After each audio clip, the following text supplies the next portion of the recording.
नमस्कार मित्रों, हमारी यूट्यूब चैनल शिकोतर साधना में आपનું हार्दिक સ્વાગત છે। મિત્રો આજે હું એક યક્ષણી સાધના, ઘણા લોકોની કમેન્ટમાં એવું કહેતા કે યક્ષણી સાધના આપો। યક્ષણી સાધના આપી રહ્યો છું ને આ યક્ષણી સાધના છે જે તમારે તમામ સુખ આપવાવાળી છે। તમામ સુખની અંદર તમે આને સિદ્ધ કરી લેશો। યક્ષણી સાધના ઘણી આવે છે, કામેશ્વરી યક્ષણી, પછી નટયક્ષણી, પછી વાંક યક્ષણી તમે સિદ્ધ કરો તમે જે પૂછો એ ખાન માઇન્ડ બતાવી જાય।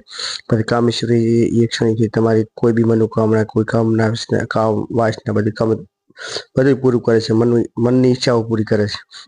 અલગ અલગ એની સિદ્ધિઓ છે, અલગ અલગ છે, બધી તમને યક્ષની સાધના આપીશ। પણ આ યક્ષની સાધના એવી છે કે તમારે વચન માગવું, જ્યારે જે તમારું કામ કરાવવું હોય ને એ કરવા તમારે મૂકવી હોય, તમારું કામ કરી આપે એ યક્ષની સાધના છે। યક્ષની સાધના છે ખાલી। તો યક્ષની સાધનાનો જે વિધિ છે વિધિ તમને કહું છું મિત્રો। એક શ્રીફળ, એક શુદ્ધ ઘીનો દીવો, નદી કિનારે જઈને કિનારે શ્રીફળ મૂકી શુદ્ધ ઘીનો દીવો કરવો। નદી કિનારે જે ચાલતી હોય નદી કિનારે જવાનું છે, એક શ્રીફળ લઈ જવાનું, શુદ્ધ ઘીનો દીવો લઈ જવાનો, નદી કિનારે જઈને પેલું શ્રીફળ મૂકી દેવાનું, ત્યાં શુદ્ધ ઘીનો દીવો કરવાનો। પંચમેવ ઋતુ ફળ અને જાસુદીના 5 ફૂલ મૂકવા દેવા, દેવીનું આહવાન કરવું, ઢીચણ જેટલા પાણીમાં ઊભા રહીને આ મંત્રનો જપ કરવો। નદીની અંદર ઢીચણ જેટલા આપણે ગુડા સુધી ઊભા રહી અને મંત્રનો જાપ કરવો। પછી મિત્રો આ પ્રમાણે 3 દિવસ કરવાનું છે। આ 3 દિવસની યક્ષણી આવે છે। 3 દિવસ તમે જો મંત્ર તમે મનની શ્રદ્ધાથી અને સચોટ મંત્ર ઉચ્ચારણ કરશો, મંત્રમાં કોઈ તમે બોલવામાં મંત્ર જાપ કરો, કોઈ ભૂલ નહીં કરો, તો ત્રીજે દિવસે 100% ગેરંટી આપું, ત્રીજે દિવસે તમે યક્ષણી જાત તમે સન્મુખ મળવા આવશે। યક્ષણી સાધના ઘણા લોકો પાસે હોય છે, ઘણા લોકો કરતા હોય છે। યક્ષણી સાધના પહેલા જ્યારે ઋષિ મુનિઓ કરતા, જે અપસરા સાધના કરતા, એમને શું કે જ્યારે મનોકામના પૂરી કરતા, કામ વાસનાઓ પૂરી કરતા, બધું કરતા યક્ષણી જોડે।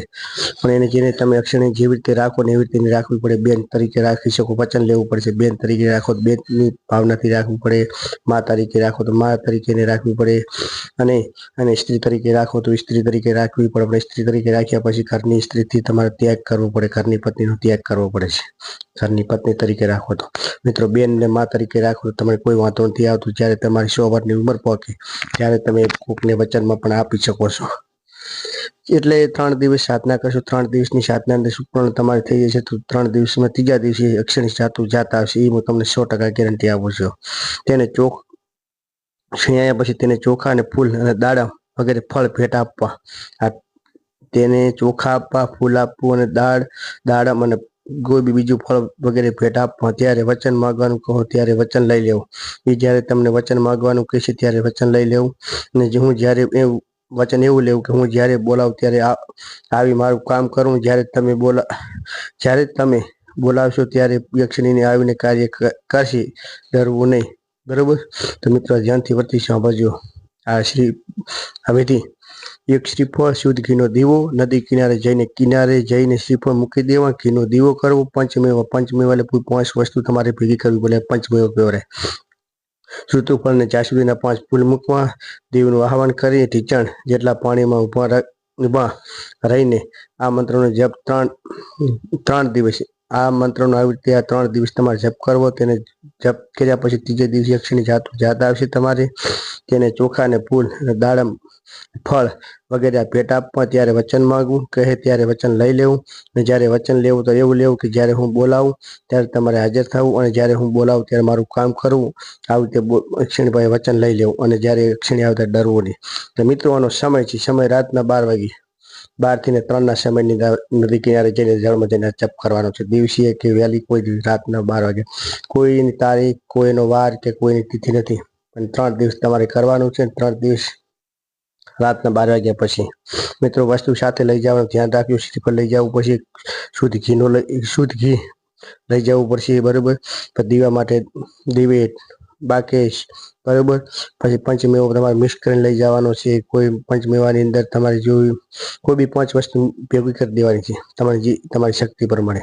પછી એની સાથે તમારે ફૂલ લઈ જવાના છે। પછી જ્યારે યક્ષણી આવે ત્યારે તમારે એને દાડમ દાડમ ને બીજું કોઈ બી ફળ તમારે એને અર્પણ કરવાનું છે। ચોખા લઈ જવાના છે, સાથે ચોખા લઈ જવાના છે। આ તમારે બધું લઈ જાય અને ફૂલ ચોખા અને દાડમ અને બીજું કોઈ ફળ લઈ જવાનું, તમારે જે કીધું આ વસ્તુ લઈ જવાની સાથે। મિત્રો એમાં કોઈ વસ્તુમાં ભૂલ ના રહે। જો તમને કોઈ ખ્યાલ ના આવે તો મને કમેન્ટમાં કરજો, હું તમને જવાબ આપીશ। પછી હવે મંત્ર છે, મંત્ર ધ્યાનથી સાંભળજો। ઓમ યક્ષણી માહી સખરાડી મસાણ બેઠા, હું એકલો લાવ્યો કોર ચલું મસાણ કાટ માંસ ખાવ, તોય શાંત ના થાવ મારું કલેજું ખાય તોય પાછી જાવ નહીં તો ગુરુ કો મહી જાવ। ચલો મંત્ર ઈશ્વરી વાંચા વાંચા ચૂકે તો ઊભી ચૂકે। મિત્રો આ મંત્ર છે, ધ્યાનથી મંત્ર સાંભળી લેજો અને મંત્ર તમે શુદ્ધ અને શ્રદ્ધાથી કરશો તો 100% અક્ષણી આવશે, હું તમને ગેરંટી આપું છું। ઓમ યક્ષણી માહી સખરાડી મસાણ બેઠા, હું એકલો લાવ્યો કોર ચલું મસાણ કાટ માંસ ખાવ, તોય શાંત ના થાવ મારું કલેજી ખાય તોય પાછી જાવ નહીં તો ગુરુ કો મહી જાવ। ચલો મંત્ર ઈશ્વરી વાંચા વાંચા ચૂકે તો ઊભી ચૂકે। મિત્રો હું ફરીથી તમને આ મંત્ર બોલું, ધ્યાનથી સાંભળજો। ઓમ યક્ષણી માહી સખરાડી મસાણ બેઠા, હું એકલો લાવ્યો કોર ચલું મસાણ કાટ માંસ ખાવ, તોય શાંત ના થાવ મારું કલેજું ખાય તોય પાછી જાવ નહીં તો ગુરુ કરો મહી જાવ। ચલો મંત્ર ઈશ્વરી વાંચા વાંચા ચૂકે તો ઊભી ચૂકે। હજી એકવાર ધ્યાનથી બોલો છું, ધીમેથી તમે સાંભળી લેજો। ઓમ યક્ષણી માહી સખરાડ મસાણ બેઠા, હું એકલો લાવ્યો કોર ચલું મસાણ કાટ માંસ ખાવ, તોય શાંત ના થાવ મારું કલેજી ખાય તોય પાછી જાવ નહીં તો ગુરુ કરો મહી જાવ। ચલો મંત્ર ઈશ્વરી વાંચા વાંચા ચૂકે તો ઊભી ચૂકે। મિત્રો આ વિડીયો આખો સાંભળજો, તમને વિધિની ખ્યાલ આવે અને મંત્રની પણ ખ્યાલ આવે। તમે અડધો વિડીયો જોશો ને તો તમે શું ભૂલ થશે તો યક્ષણી તમારી સિદ્ધ થશે નહીં। હું તમને 100% ગેરંટી આપું છું। તમે 3 દિવસ આવી રીતે મંત્ર શુદ્ધ અને શ્રદ્ધાથી અને જે વિધિ પ્રમાણે કરશો તો 100% યક્ષણી આવશે, તમારું મનોકામના પૂરી કરશે। જય માતાજી, જય માતાજી। અમારી શિકોતર સાધના ચેનલ તમે જોતા રહો અને નવા વિડીયો જોતા રહો। અમારી શિકોતર સાધના ચેનલને લાઈક કરતા રહો અને શેર કરતા રહો। જય માતાજી, જય માતાજી।